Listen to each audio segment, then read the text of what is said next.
Hello दोस्तों, कैसे हैं आप सब। तो हम लोग जो है सो क्लास 6 का एनसीईआरटी के चैप्टर नंबर 1 ख़त्म किए हैं और क्लास 7 के एनसीईआरटी के चैप्टर नंबर 1 जो कि आपको ज्योग्राफी से रिलेटेड है, इन्वायरमेंट का टॉपिक आज डील करने जा रहे हैं। अगर आप यूनियन पब्लिक सर्विस कमीशन की तैयारी करना चाहते हैं, state public service commission SSC NDA CDS की तैयारी करना चाहते हैं, तो एनसीईआरटी की बुकें जो रहती हैं वो बेसिक इन्फॉर्मेशन देती हैं, बेसिक कंसेप्ट बिल्डअप का काम करती हैं। इसके बिना आपकी तैयारी अधूरी है या आप पास नहीं हो सकते हैं। तो अगर आपको ये चीज़ें करना है, सीखना है, तो आप हमारे चैनल को विजिट कीजिए और देखिए। हमने जो है सो ज्योग्राफी में बहुत सारी चीज़ को डील किया है और आपको प्रैक्टिकल ज्योग्राफी भी फील्ड में घूम के भी बताते रहते हैं कि प्रैक्टिकल ज्योग्राफी कैसे आपको लाइफ से को रिलेट करता है।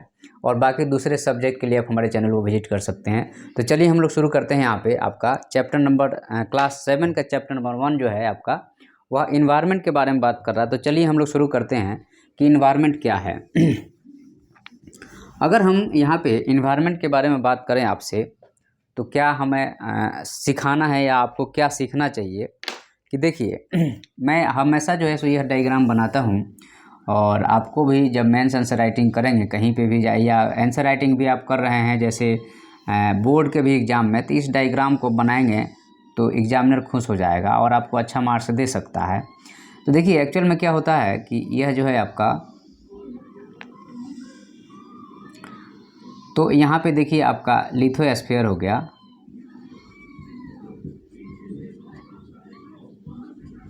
और यह जो है सो हाइड्रोस्फीयर हो गया, ठीक है, और यह जो है सो एटमॉस्फेयर हो गया।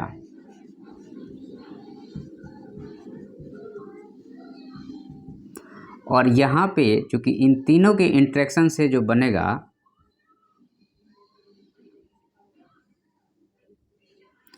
इसको हम बायोस्फीयर बोलेंगे।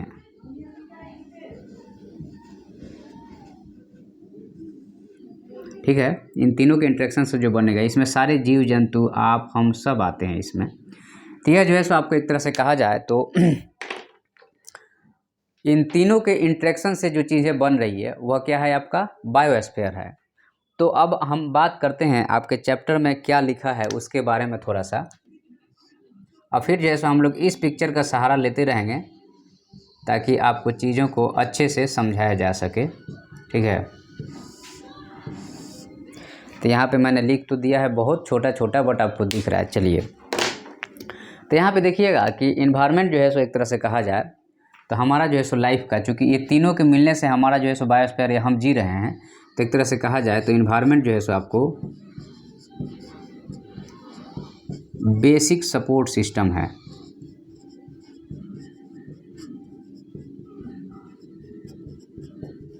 ठीक है, इन्वायरमेंट जो है so basic support system for human. Environment जो है सो हमारे लिए जैसे एक बेसिक सपोर्ट सिस्टम का काम करता है, हमारे लाइफ में जो है सो यह ऐड कर रहा है। ठीक है, उसके बाद में आपको, चूँकि यह बेसिक सपोर्ट सिस्टम का काम कर रहा है, तो इन्वायरमेंट क्या है अगर हम इसके बारे में बात करते हैं तो आपको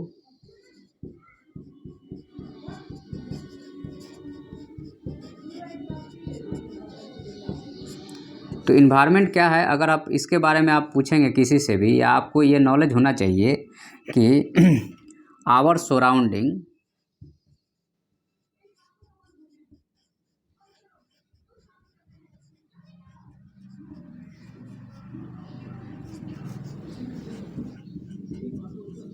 कॉल्ड इन्वायरमेंट, EN भी हम लिख देते हैं आपको। तो हमारा सराउंडिंग ही हमारा इन्वायरमेंट है, याद रखिएगा। बेसिक डेफिनेशन है कि मान लीजिए कि आप कोई बच्चा इंडिया में है, सपोज दैट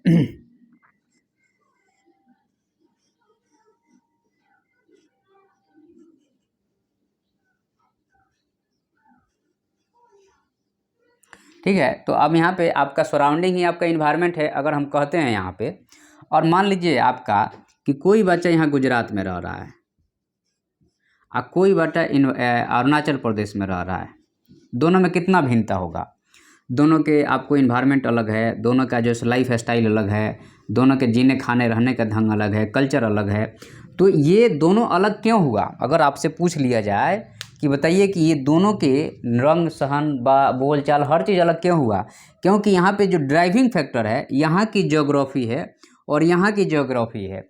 अगर और ज़्यादा हम डीप में जाते हैं तो कहेंगे कि यहाँ की बायो जियोग्राफी है और यहाँ पे बायो जियोग्राफी है। और ज़्यादा नज़दीक जाएंगे तो हम कहेंगे कि यहाँ पे इन्वायरमेंट ज्योग्राफी है और यहाँ पे इन्वायरमेंट ज्योग्राफी में कभी इक्वेशन नहीं बन सकता है, मतलब इक्वेट नहीं हो सकता है, दोनों अलग अलग है।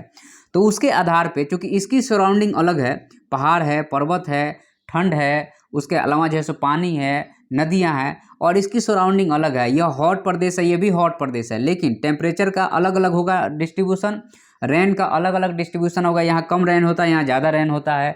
यहाँ के जो है सो आपको पौधे अलग होंगे, यहाँ के पौधे अलग होंगे, यहाँ का टेम्परेचर डिस्ट्रीब्यूशन अलग होगा, यहाँ का मॉइस्चर डिस्ट्रीब्यूशन अलग होगा, यहाँ का एयर का मूवमेंट अलग होगा, यहाँ का रेन अलग होगा। तो जाहिर सी बात है कि यह सराउंडिंग, यहाँ पे इन्वायरमेंट कहने का मतलब सिंपल सा ये है कि सराउंडिंग।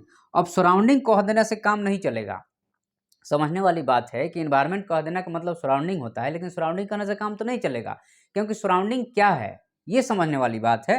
तो सराउंडिंग में आपका जल भी आता है, हवा भी आता है और ज़मीन भी आता है। तो जल, हवा और ज़मीन से मिल के आपका सराउंडिंग बना। लेकिन क्या जल, हवा और ज़मीन का जो सभी जगह एक समान है? नहीं है। तो जब सभी जगह एक समान नहीं है तो इसी से आती है डाइवर्सिटी। इसी से आती है डाइवर्सिटी कि यहाँ के सराउंडिंग अलग है, जल, हवा, ज़मीन, यहाँ पे जल, हवा, ज़मीन अलग है, यहाँ पे जल, हवा, ज़मीन अलग है, यहाँ पे हर एक जगह जल, हवा, ज़मीन का प्रोपोर्शन चेंज होता है और उसके अकॉर्डिंग इन्वायरमेंट चेंज होता है। और जल, हवा, ज़मीन ही तो हमारा आपको इन्वायरमेंट ज्योग्राफी है या ज्योग्राफी है, यही तो हम लोग पढ़ते हैं। तो यहाँ पे इन्वायरमेंट कहने का मतलब है कि सराउंडिंग की बात हो रही है। सराउंडिंग में जो चीज़ें एग्जिस्ट करती है उसके आधार पर हम लोग बात करते हैं। अब यहाँ पे एक चीज़ आपको देखना है कि यहाँ पे मानव, ह्यूमन और इन्वायरमेंट, ह्यूमन और इन्वायरमेंट दोनों एक्टिव फैक्टर है, both are the active factor.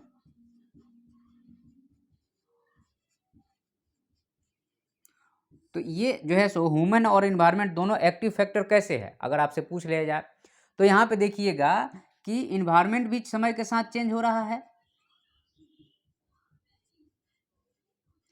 Environment समय के साथ चेंज हो रहा है और ह्यूमन भी अपने को चेंज कर रहा है, या ह्यूमन कहिए तो इन्वायरमेंट को चेंज कर रहा है अपने हिसाब से जीने के लिए। जैसे घर में आपने गर्मी हुआ और आपने एसी लगा लिया, आपने फ्रिज रख लिया, ठीक है, आपने टीवी ले लिया है, तो ये क्या कर रहे हैं हम लोग, इन्वायरमेंट को चेंज ही तो कर रहे हैं। तो यही है हमारा जो है सो इन्वायरमेंट। अब हमारा नेक्स्ट टॉपिक है आपका कि component of environment. What is the component of environment?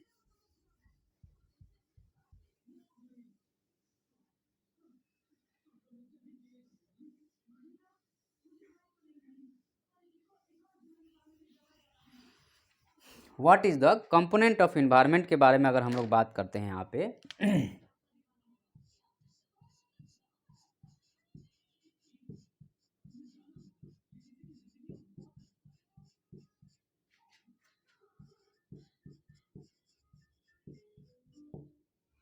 अब इन्वायरमेंट के कंपोनेंट कौन कौन से हैं ये भी आपको जानना पड़ेगा। तो देखिए हमने बोल दिया बायोस्फीयर में, तो इन्वायरमेंट के कंपोनेंट की अगर हम बात करते हैं आपको तो यहाँ पे मेन कंपोनेंट होगा और एक सब्सिडरी कंपोनेंट होगा, ठीक है। तो यहाँ पे आपको अगर हम लोग बात करते हैं आपका तो कंपोनेंट ऑफ इन्वायरमेंट में, इन्वायरमेंट का मतलब हमने बोल दिया कि आपके चारों तरफ की चीज़ है। तो आपको चारों तरफ की चीज़ें अगर ब्रॉड कैटेगरी में आप डिवाइड कीजिएगा तो कोई जीव है या कोई निर्जीव है। तो यहाँ पे हम लोग कह सकते हैं कि आपको बायोटिक होगा और अबायोटिक होगा, या कहिए कि सजीव है जिसमें जीव है, और दूसरा जो है सो निर्जीव है जिसमें निर्जीव है, जिसमें जीव ही नहीं है, ठीक है। तो अब बायोटिक भी बहुत टाइप का होगा और अबायोटिक भी बहुत टाइप का होगा। तो बायोटिक के पूरा बायोडाइवर्सिटी ही बायोटिक है, आप जीव, जंतु, आदमी हर तरह की चीज़ें देख रहे हैं। और अबायोटिक की अगर हम बात करते हैं तो यहाँ पे 3 चीज़ें आती हैं, दिख रहा है आपको? बढ़िया। तो यहाँ पे आता है आपको लिथोस्फीयर,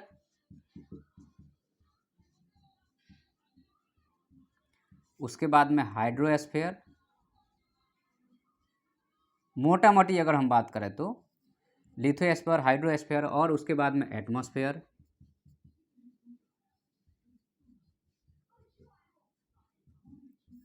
तो ये जो है आपका 3 चीज़ें हैं जो कि कंपोनेंट ऑफ द इन्वायरमेंट में आते हैं। अब हम लोग बात करेंगे थोड़ा सा नेचुरल इन्वायरमेंट के बारे में कि what is the natural environment.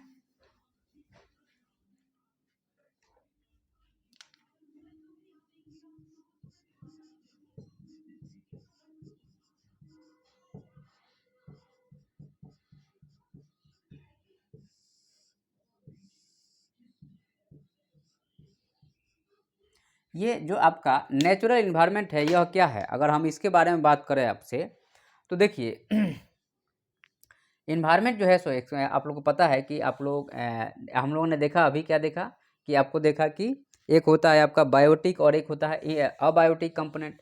तो अब यहाँ पे जो आपका अबायोटिक कंपोनेंट है उसके बारे में यहाँ पे बात की गई है। अबायोटिक कंपोनेंट के बारे में जो है सो आपको नेचुरल इन्वायरमेंट में ये जो है सो ये सब चीज़ें आएगी। ये पूरा का पूरा जो चीज़ आएगा वो पूरा का पूरा जो है सो काहे में आएगा, तो नेचुरल इन्वायरमेंट में आएगा। तो आपको पता है कि नेचुरल इन्वायरमेंट में आपको अगर हम बात करें तो लिथोस्फीयर, हाइड्रो, एटमॉस मतलब लिथोस्फीयर, हाइड्रोस्फीयर, एटमॉस्फेयर और बायोस्फीयर। पूरे इन्वायरमेंट में अगर हम ओवरऑल देखें, मान लीजिए कि आपने यहाँ से कोई चीज़ एक सराउंडिंग लिया है तो यहाँ पे पहाड़ भी मिलेंगे, यहाँ पे नदियाँ भी मिलेगी, उसके बाद में यहाँ पे आपको वायुमंडल भी, बादल भी मिलेंगे और यहाँ पे जीव जंतु भी मिलेंगे। ठीक है, यहाँ पे जो है सो आपको जीव जंतु भी मिलेंगे, यहाँ पे आपको घर भी मिलेगा। ठीक है, तो ये पूरा का पूरा जो चीज़ है इसमें देखिए आप लिथोस्फीयर जगह होगा तभी तो घर बनेगा, उसके बाद हाइड्रोस्फीयर पानी हो गया, एटमॉस्फेयर हवा हो गया, बायोस्फीयर मतलब जीव जंतु हो गए। तो ये नेचुरल इन्वायरमेंट में यही चीज़ आएगा ना जी, इसके अलावा कुछ आएगा क्या इसमें? कुछ नहीं आएगा, बस नेचुरल में यही आएगा। तो अच्छा, उसके बाद में जो है सो अगर हम कहें तो आपका जो इन्वायरमेंट है, अगर हम यहाँ पे बात करें आपका, तो इन्वायरमेंट आपको फ्रेंच वर्ड है।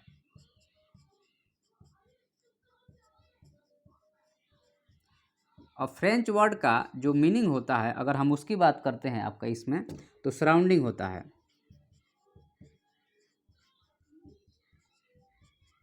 ओके, तो यहाँ पे मतलब क्या हुआ कि इन्वायरमेंट जो शब्द निकला है वह फ्रेंच वर्ड से निकला है और आपके चारों तरफ की चीज़ को ही हम लोग इन्वायरमेंट बोलते हैं। तो अब हमें थोड़ा सा यहाँ डील करना पड़ेगा, आपको एक एक के बारे में थोड़ी थोड़ी आपको बात करनी पड़ेगी, क्योंकि बहुत डीप में जाएंगे तो पूरा महीना दिन में ख़त्म नहीं कर पाएंगे और हमें तो सब्जेक्ट को पास भी करना है और इसको आगे भी बढ़ाना है। ठीक है, तो चलिए हम लोग यहाँ पर लिथोस्फीयर की थोड़ा बात कर लेते हैं कि व्हाट इज द लिथोस्फीयर। उसके बाद फिर हम लोग आगे बात करेंगे।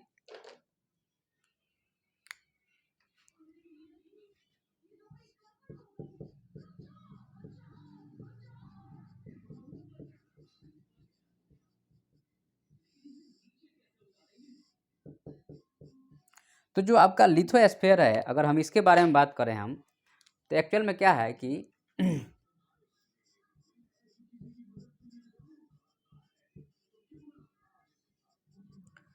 Top layer of the solid crust, जो सॉलिड क्रस्ट का जो टॉप लेयर है वह लिथोस्फीयर है। जनरली जो है सो यह सिलिकॉन और प्लस एल्युमिनियम का बना है, लेकिन इसमें भी जो टॉप लेयर है जिस पे हम लोग जी रहे हैं उसको हम लोग बोलते हैं क्या, कि वह सॉइल है। तो लिथोस्फीयर का सबसे टॉप लेयर क्या है, सॉइल है। और यहाँ पे यह जो है सो आपको इसमें जो मेन चीज़ें हैं अगर हम बात करते हैं तो यह जो है सो आपका सॉलिड पार्ट हो गया और इसमें मिनरल्स है। और जो मिनरल्स है वह जो है सो बायोजियोग्राफी के लिए एक इम्पोर्टेंट कंपोनेंट है।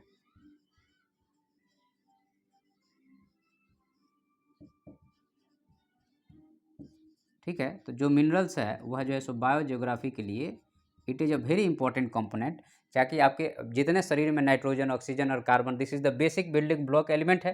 ठीक है, तो उसके बाद में अगर हम बात करते हैं मिनरल्स में, तो आपको बेसिक बिल्डिंग ब्लॉक की अगर हम बात करें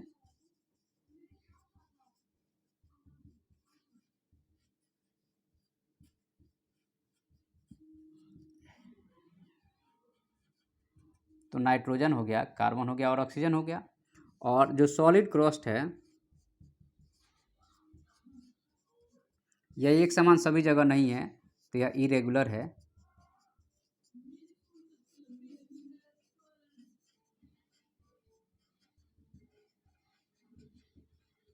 डिस्ट्रीब्यूशन ऑन अर्थ है। अब सोचिए कि इस पे पूरा जो है सो ये लिथोस्फीयर पे पूरा एक किताब ही है, तो हम लोग को उतना डीप में तो जाना नहीं है, हम लोग को अपने काम भर कर पढ़ना और आगे बढ़ना है। तो हमारा ये हो गया। नेक्स्ट हम लोग आगे बढ़ते हैं और देखते हैं आपका लिथोस्फीयर के बाद में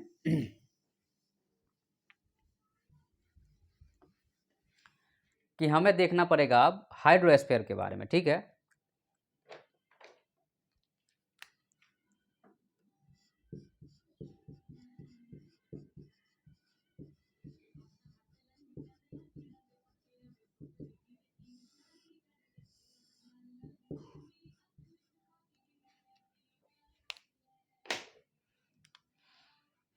अब देखिए हाइड्रोस्फीयर जनरली क्या है कि एक बिग टर्म है।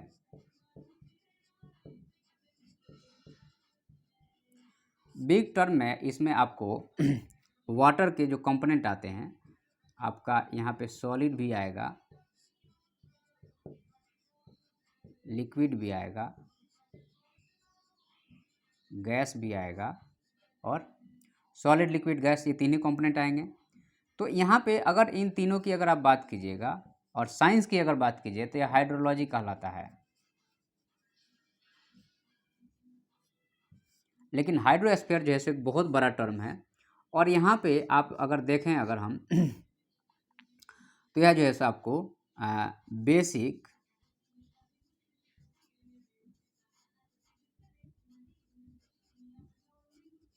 रिक्वायरमेंट फॉर बायोजियोग्राफी,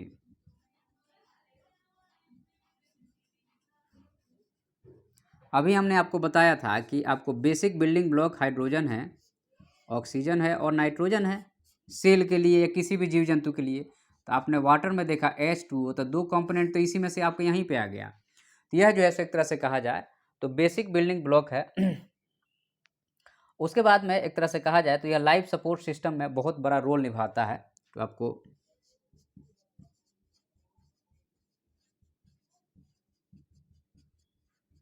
यह जो है लाइफ सपोर्ट सिस्टम है। अब यहाँ पे जो आपका वाटर बॉडी की बात किया जाए अगर,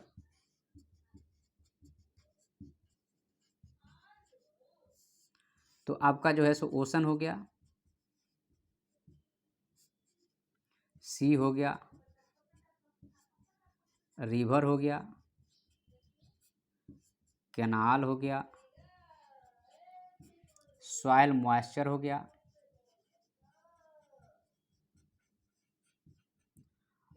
उसके बाद में जो है सो क्लाउड हो गया और ऐसे आपको बहुत सारे फॉर्म मिल जाएंगे। तो ये जो है सो आपको बेसिक आपको इन्फॉर्मेशन अबाउट द हाइड्रोस्फीयर है। ओके, अब हम लोग आगे बढ़ते हैं और नेक्स्ट देखते हैं यहाँ पे हाइड्रोस्फीयर के बाद में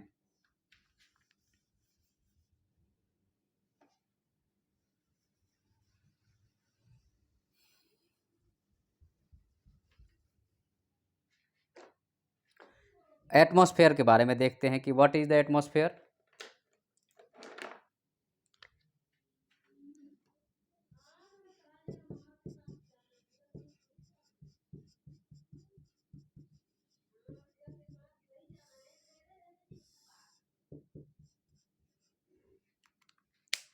तो एटमॉस्फेयर जो है सो एक तरह से कहा जाए तो थिन लेयर ऑफ गैसेस है।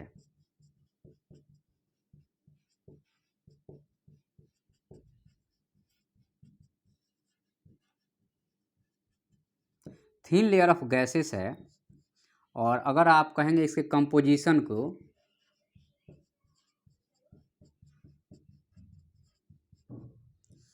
तो इसमें आपको डस्ट है, उसके बाद में आपको क्लाउड है, वाटर वेपर है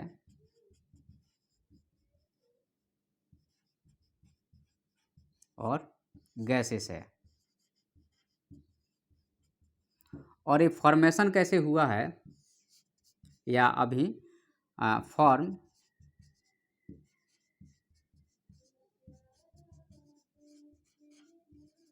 यह अर्थ से ही बना है।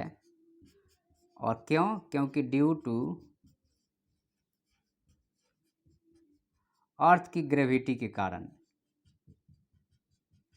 यह जो है सो आपके अर्थ की ग्रेविटी के कारण, चूंकि ये आपका अर्थ हो गया तो ये डिफॉर्म हुआ, जब डिफॉर्म हुआ तो यहाँ से गैसेस निकला और ग्रेविटी के कारण जो है सो ये पूरे जो है सो आपको सेंटर की तरफ जैसे अट्रैक्ट हुआ और यहाँ पे एक एनवायरनमेंट का निर्माण हो गया, जिस गैस को हम लोग लेते हैं और उसके आधार पे हम लोग जीते हैं। और उसके बाद में अगर हम कहें कि यह एक आपका very important component of environment,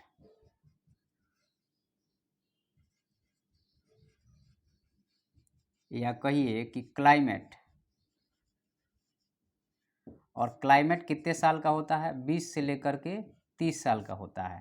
तो यह जो है आपको क्लाइमेट के लिए, वेदर के लिए एक बहुत ही इंपॉर्टेंट कंपोनेंट है। ओके, तो अब हम लोग यहाँ पे उसके बाद जो देखेंगे, नेक्स्ट जो चीज़ देखेंगे वह देखेंगे आपका बायोस्फीयर के बारे में। तो आपको पता है कि हम लोगों ने हाइड्रोस्फीयर, एटमॉस्फेयर, लिथोस्फीयर देख लिया। अब इन तीनों के संयोग से जो चीज़ बन रहा है वह क्या बन रहा है? तो वह बन रहा है आपका बायोस्फीयर। तो उसके बारे में देख लेते हैं हम लोग कि व्हाट इज द बायोस्फीयर। तो next our topic is the biosphere. Okay,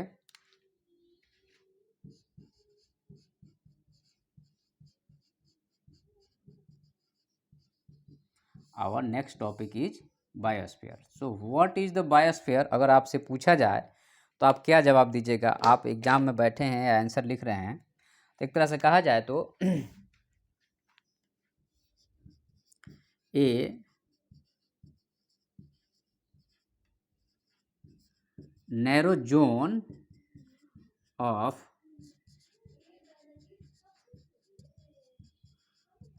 combination of litho, Atmos और हाइड्रो। आप लोग तीनों को लिथोस्फीयर, एटमॉस्फेयर और बायोस्फीयर लिखिएगा।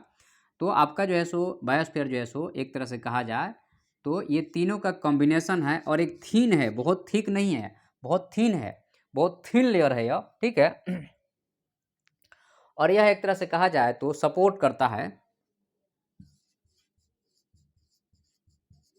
सपोर्ट करता है आपको अर्थ इन्वायरमेंट को और ह्यूमन लाइफ को। This is support the earth environment and human life. और कॉम्बिनेशन इन तीनों का है, इन तीनों से इसका निर्माण हुआ है, ठीक है। और एक्चुअल में कहा जाए तो it works on balance manner. यह जो है सो आपको अभी बैलेंस मैनर में काम कर रहा है, लेकिन आपका जो पॉल्यूशन है वह इनबैलेंस कर रहा है, और इनबैलेंस करेगा तो इन पूरे पे इम्पैक्ट पड़ेगा और ह्यूमन लाइफ या ह्यूमन इन्वायरमेंट जो है सो खतरे में आ जाएगा, या बायोडाइवर्सिटी पूरा खतरे में आ जाएगा। Okay, so I am here discussion about the biosphere and these all points related to the biosphere. Okay, so अब हम लोग आगे बढ़ते हैं यहाँ पे।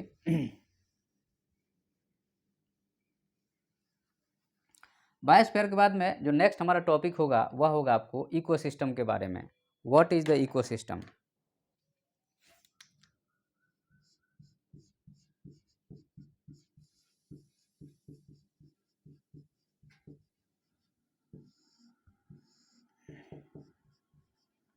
अब देखिए यहाँ पे इन्वायरमेंट, बायोस्फीयर, इकोसिस्टम। अब यहाँ पे आदमी कंफ्यूज होने लगता है, ठीक है। यहाँ पे आदमी कंफ्यूज होने लगता है और फिर जो है सो आपको एक तरह से गलत करने लगेगा, ठीक है। तो इकोसिस्टम की अगर हम बात करते हैं तो देखिए इकोसिस्टम जो है आपका इंटरेक्शन है,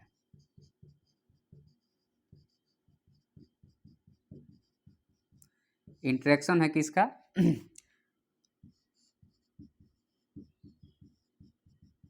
बायोटिक और अबायोटिक के बीच में। इकोसिस्टम जो है सो बायोटिक और अबायोटिक के बीच में इंटरेक्शन है। यहाँ पे जनरली क्या होता है, बायोस्फीयर, यहाँ 3 टर्म है जिसको हमें ध्यान रखना चाहिए। बायोस्फीयर हो गया, और बायोस्फीयर से आपका निकल के आता है इकोसिस्टम, और इकोसिस्टम से निकल के आता है आपका इन्वायरमेंट। तो बिग टर्म जो है सो आपका क्या हो गया, बायोस्फीयर हो गया, उससे नीचे इकोसिस्टम हो गया और उससे नीचे इन्वायरमेंट हो गया। तो इकोसिस्टम जो है so it is a interaction between the biotic and the abiotic component, ठीक है। और एक तरह से कहा जाए तो इंटरेक्शन से एक आपका यहाँ पे एक लिविंग इन्वायरमेंट फॉर्म होता है, फॉर्म अ लिविंग इन्वायरमेंट। इन दोनों के अट्रैक्शन से आपका एक लिविंग इन्वायरमेंट फॉर्म होता है। और अगर हम कहें बायोस्फीयर में बहुत सारा इकोसिस्टम होगा और एक इकोसिस्टम में बहुत सारा इन्वायरमेंट होगा, तो इसमें कोई दो राय नहीं है, क्योंकि इन्वायरमेंट बहुत छोटा टर्म है, हमारे सराउंडिंग हो गया। और इकोसिस्टम में क्या हो गया, बायोटिक और अबायोटिक का इंट्रैक्शन हो गया।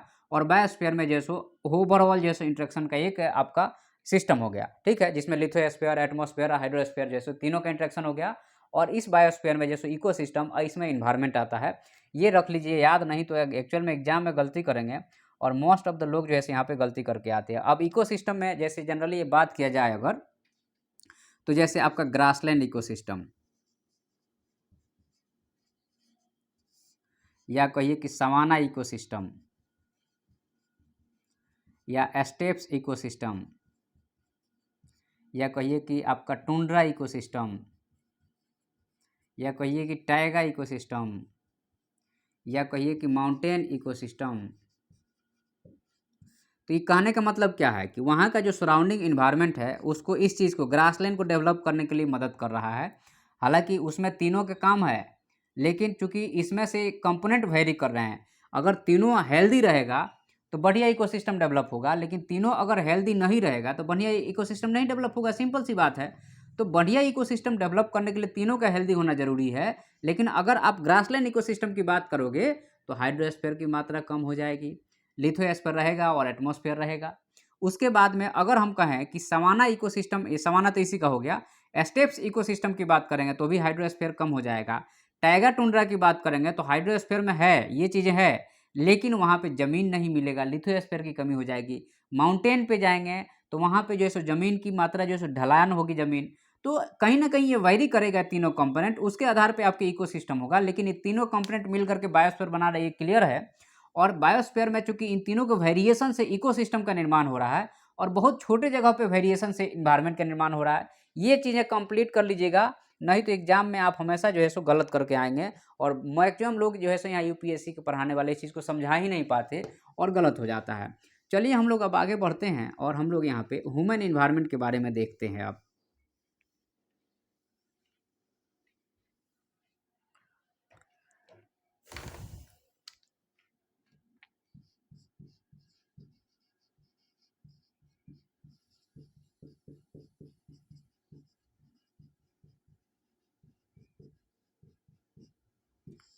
ह्यूमन इन्वायरमेंट क्या है भाई?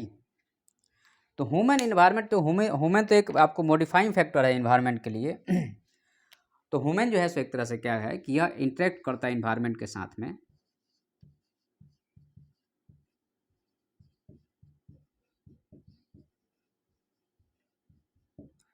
जब इन्वायरमेंट के साथ इंटरेक्ट करेगा तो मान लीजिए कि हम कोई खाना बनाना, आज हमें भूख लगी है तो हम क्या करेंगे, फल तोड़ने जाएंगे। तो फल बहुत ऊंचा है तो हम तोड़ नहीं सकते हैं, तो उसको या तो पेड़ के टहनी तोड़ेंगे, किसी तरह से करेंगे, हमें तो वो चीज़ चाहिए है। तो यहाँ पे इंटरेक्ट विद द इन्वायरमेंट के साथ में और मॉडिफाई करता है। जैसे हमें भूख लगी है और आज मुझे मछली खाना है, जाल में मछली आ नहीं रही तो हम पानी उसका पूरा फेंक करके मछली मार लेंगे, समझ रहे बात को। तो ह्यूमन जो है सो यहाँ पे मॉडिफाई करता है इन्वायरमेंट को अपने हिसाब से, ठीक है। और यहाँ पे एक तरह से कहा जाए तो ह्यूमन जो है सो एक्टिव फैक्टर है।